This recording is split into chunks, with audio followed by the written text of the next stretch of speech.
And thanks. By all accounts, these are some tough times for the Republican Party. Last fall, Democrats took control of both houses of Congress, largely because of opposition to the war in Iraq. 2006, the Republican Party was also hit with distracting scandals involving Congressman Mark Foley's inappropriate emails to mailed congressional pages and lobbyist Jack Abramoff's corruption case that brought down several prominent Republican congressmen. This year, the phone number of Republican Senator David Vitter turned up in the records of a Washington, D.C. escort service, and now recent polls show voters prefer a Democrat over a Republican by 51 to 27%. And at least one poll found the most popular choice among Republican presidential candidates is none of the above. The question now, can any of the damage be reversed? Former House Majority Leader Tom DeLay served in Congress for 22 years and knows personally how scandals can impact a party. He's also the author of a new book called No Retreat, No Surrender, One American's Fight. Tom DeLay, Congressman, good morning. Good morning, Matt. So I went through a litany there, and maybe I should start by stepping back. We've got two members out of 49 Republican senators in office right now embroiled in controversy. So do we have a party embroiled in scandal, or do we have two bad apples? Well, I hate to say this, Matt, but you just showed the problem, the double standard, and you just participated in it.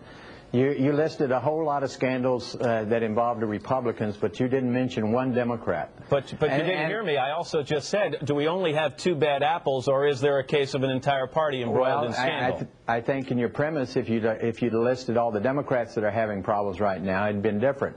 You see, the Democrats reelect the people with their problems. Republicans kick them out. If you look at what's going on, it's how you handle it as a party and as a political group.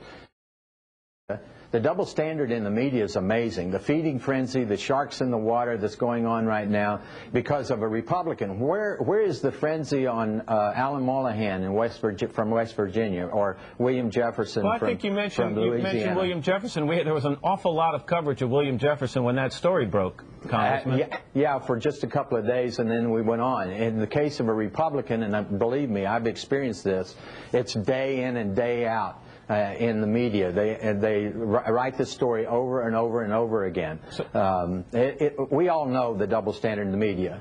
It's amazing. Well, I'm not gonna let it end with that assumption, Congressman, because I clearly don't agree with it. But why don't we just say? Exhibited it, why don't we just say? No, but you know what, Congressman? I think it's unfair because I listed a list of problems and then immediately. Well, we're talking about the Republican Party. You just said I invited you on to talk about the GOP. Because you don't want to talk about because you don't want to talk about the Democrat Party. And I also, Congressman, started and then said, is this a misperception that there's a party embroiled in scandal when we may just have two bad apples? That's exactly how I started my first question. No, you started the first question by listing a bunch of Republicans and didn't mention one Democrat. Because we're talking about the situation that's going on in Washington today, and including both Democrats and Republicans, there are scandals that need to be addressed. Republicans address them, Democrats reelect them. All right, Congressman, I'll let you have the last word. It's good to have you on. Thank you.